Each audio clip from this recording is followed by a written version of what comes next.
Phùng Thiệu Phong bị một fan nữ kéo áo ôm hôn giữa đường, khiến cư dân mạng bàn tán xôn xao. Trong làng giải trí Hoa ngữ, mỗi một hành động nhỏ của ngôi sao đều dễ dàng trở thành tâm điểm chú ý của dư luận, và lần này, người khiến cộng đồng mạng dậy sóng không ai khác chính là Phùng Thiệu Phong, một nam thần luôn được bao quanh bởi những tin đồn tình ái. Theo nguồn tin lan truyền nhanh chóng trên mạng xã hội, trong một buổi tối yên bình ở trung tâm thành phố, Phùng Thiệu Phong bất ngờ bị một fan nữ lao tới, kéo áo và ôm hôn ngay giữa đường. Khoảnh khắc ấy được người qua đường ghi lại và chỉ sau vài giờ ngắn ngủi, đoạn clip đã phủ sóng khắp các diễn đàn lớn nhỏ. Tối hôm đó, nam diễn viên chỉ đơn giản ăn mặc thoải mái, đội mũ lưỡi chai, đeo khẩu trang kín để tránh gây chú ý. Anh vừa bước ra khỏi một nhà hàng cùng vài người bạn thì một cô gái trẻ, theo nhiều người đoán là một fan hâm mộ lâu năm, chạy đến từ phía sau. Ban đầu, Phùng Thiệu Phong có vẻ khá bất ngờ, nhưng chỉ vài giây sau, cô gái ấy đã nắm lấy tay áo của anh, kéo anh lại gần rồi bất ngờ ôm chặt và đặt một nụ hôn lên má nam diễn viên. Mọi chuyện diễn ra quá nhanh khiến chính anh cũng đứng hình trong thoáng chốc.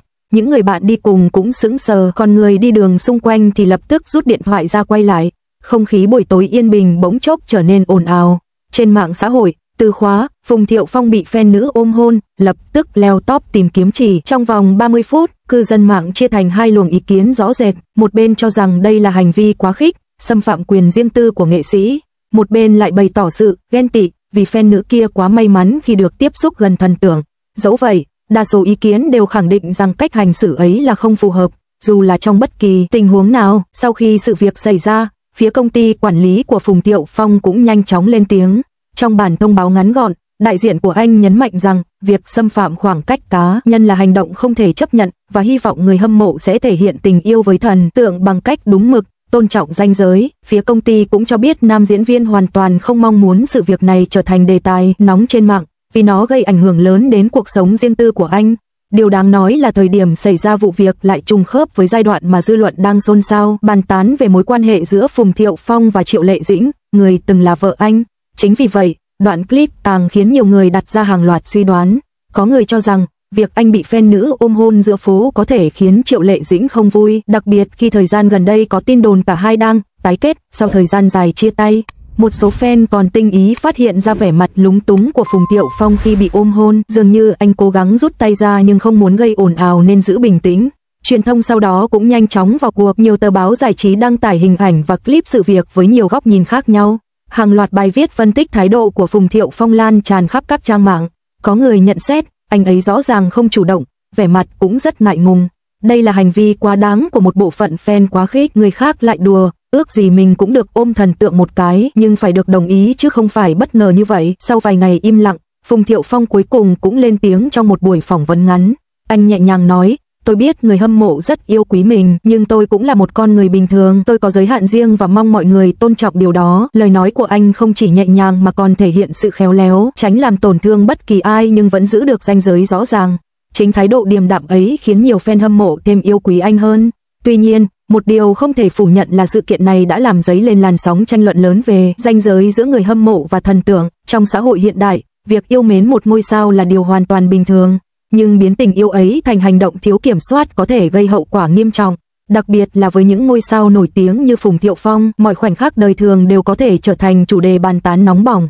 Một số blogger còn liên hệ sự việc này với thời điểm trước đây khi anh và Triệu Lệ Dĩnh còn là vợ chồng. Cặp đôi từng khiến cả showbiz bùng nổ khi tuyên bố kết hôn, rồi lại gây tiếc nuối khi ly hôn trong êm đẹp. Mặc dù không còn bên nhau, nhưng họ vẫn thường xuyên bị truyền thông gắn tên lại vì những ánh nhìn, những lần hội ngộ hoặc những phát ngôn đầy ẩn ý. Vì thế, việc một fan nữ bất ngờ ôm hôn anh lần này vô tình khiến cư dân mạng lại bàn tán về phản ứng không chính thức của Triệu Lệ Dĩnh. Nhiều người cho rằng, nếu Triệu Lệ Dĩnh thực sự còn quan tâm, cô sẽ cảm thấy không thoải mái khi thấy chồng cũ bị ôm hôn giữa phố. Có người lại đoán cô sẽ chỉ bình thản mỉm cười, vì cô là người mạnh mẽ và độc lập, không dễ bị lung lay bởi những chuyện bên ngoài. Dẫu vậy, sự kiện lần này vẫn góp phần làm sống dậy một chuỗi ký ức về cặp đôi từng là vàng của làng giải trí Hoa ngữ. Một điều đáng chú ý là, kể từ sau khi ly hôn, Phùng Thiệu Phong luôn giữ hình ảnh kín đáo, không dính vào quá nhiều tin đồn hẹn hò. Vì vậy, sự kiện fan nữ ôm hôn lần này được xem là ngoại lệ và trở thành chủ đề nóng không chỉ vì bản thân hành động đó mà còn bởi sự tương phản với hình ảnh trầm ổn, điềm tĩnh của anh bấy lâu nay. Trên các diễn đàn, Hàng ngàn bình luận tràn ngập, anh ấy ngại đỏ cả mặt, Phùng tiên sinh thật sự quá lịch thiệp, tội anh ấy bị ôm mà chẳng biết phản ứng sao cho phải. Một số nhà phân tích truyền thông cũng cho rằng chính sự kiện này vô tình khiến tên tuổi của Phùng Thiệu Phong nóng trở lại, thu hút sự chú ý mạnh mẽ của công chúng. Tuy nhiên, họ cũng cảnh báo rằng nếu những hành vi quá khích của fan trở thành tiền lệ, nó có thể gây áp lực tâm lý lớn cho nghệ sĩ. Ranh giới giữa thần tượng và fan cần được tôn trọng và duy trì.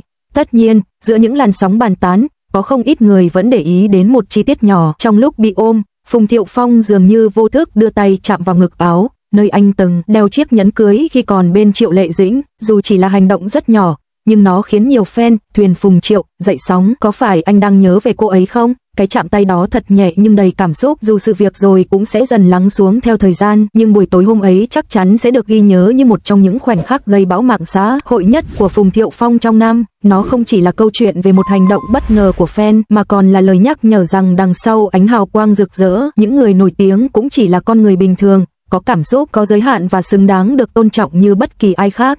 Và biết đâu, giữa những ồn ào này, Triệu Lệ Dĩnh cũng lặng lẽ đọc tin tức, mỉm cười nhẹ nhàng mà không ai biết được cảm xúc thật sự trong lòng cô. Bởi có những mối liên kết, dù không còn danh nghĩa vợ chồng, nhưng vẫn tồn tại như một phần ký ức khó phai, âm ỉ, sâu sắc và chẳng thể xóa nhòa theo năm tháng. Sau buổi lễ, người ta bắt gặp cả hai ngồi cạnh nhau trong hậu trường. Họ không còn vẻ gượng gạo như những lần bị đặt chung khung hình sau ly hôn.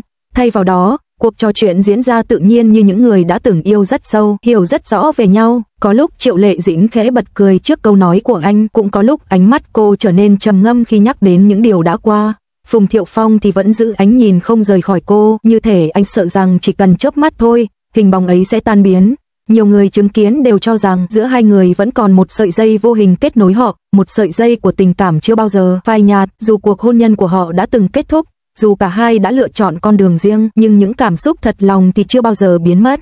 Trong buổi phỏng vấn ngắn bên lề sự kiện, khi phóng viên hỏi về cảm xúc khi gặp lại, Phùng Thiệu Phong mỉm cười nhưng giọng nói nghẹn lại, cảm giác rất đặc biệt, giống như trở về những năm tháng mà trái tim vẫn còn ấm áp. Có những người, dù xa cách bao lâu, khi gặp lại, cảm xúc vẫn không hề thay đổi. Câu nói này khiến cả mạng xã hội bùng nổ. Người hâm mộ cho rằng đây chính là lời thừa nhận nhẹ nhàng rằng tình cảm anh dành cho Triệu Lệ Dĩnh chưa bao giờ vơi đi. Trong khi đó, Triệu Lệ Dĩnh cũng chia sẻ ngắn gọn, thời gian có thể thay đổi nhiều điều, nhưng có những mối quan hệ mãi mãi là một phần trong trái tim. Sau sự kiện, mạng xã hội tràn ngập những bức ảnh, video ghi lại từng ánh nhìn, từng cái chạm tay, từng nụ cười giữa họ. Người hâm mộ không ngừng bàn tán, nhiều người cho rằng đây là dấu hiệu cho một sự khởi đầu mới. Nếu hai người thực sự quay lại, đó sẽ là một cái kết đẹp như cổ tích. Một fan bình luận, tình yêu thật sự, dù có đi xa bao nhiêu, cuối cùng cũng sẽ tìm được đường quay về. Một người khác xúc động chia sẻ, một nguồn tin nội bộ từ đoàn tổ chức cũng tiết lộ rằng sau buổi lễ, cả hai đã cùng ngồi lại nói chuyện khá lâu trong một phòng riêng. Không ai biết họ đã nói những gì, nhưng theo những người có mặt, ánh mắt của Phùng Thiệu Phong khi bước ra chứa đựng một cảm xúc phức tạp, vừa vui, vừa xao xuyến, nhưng cũng có phần nhẹ nhõm. Trong khi đó, Triệu Lệ Dĩnh cũng rời đi với nụ cười rất hiền, không còn là nụ cười lạnh lùng của một ngôi sao trên sân khấu, mà là nụ cười của một người phụ nữ vừa gặp lại người từng là một phần quan trọng trong cuộc đời mình. Một số tờ báo lớn còn gọi cuộc gặp này là cuộc hội ngộ của định mệnh. Bởi lẽ, có những người bước vào cuộc đời nhau không chỉ để rồi ra đi, mà là để một ngày nào đó, khi cả hai đã đủ trưởng thành, đủ thấu hiểu, họ lại có thể tìm về bên nhau với một trái tim khác, sâu sắc hơn, bao dung hơn và trọn vẹn hơn. Người hâm mộ lâu năm của họ hiểu rằng cả hai đã từng trải qua quá nhiều sóng gió. Họ yêu nhau, cưới nhau, rồi chia tay trong tiếc nuối. Nhưng tình cảm sâu đậm ấy vẫn luôn được gìn giữ, ít nhất là trong trái tim của những người trong cuộc. Giờ đây, khi hai người cùng xuất hiện trở lại, có thể không cần một lời hứa nào, nhưng ánh mắt và nụ cười đã nói thay tất cả.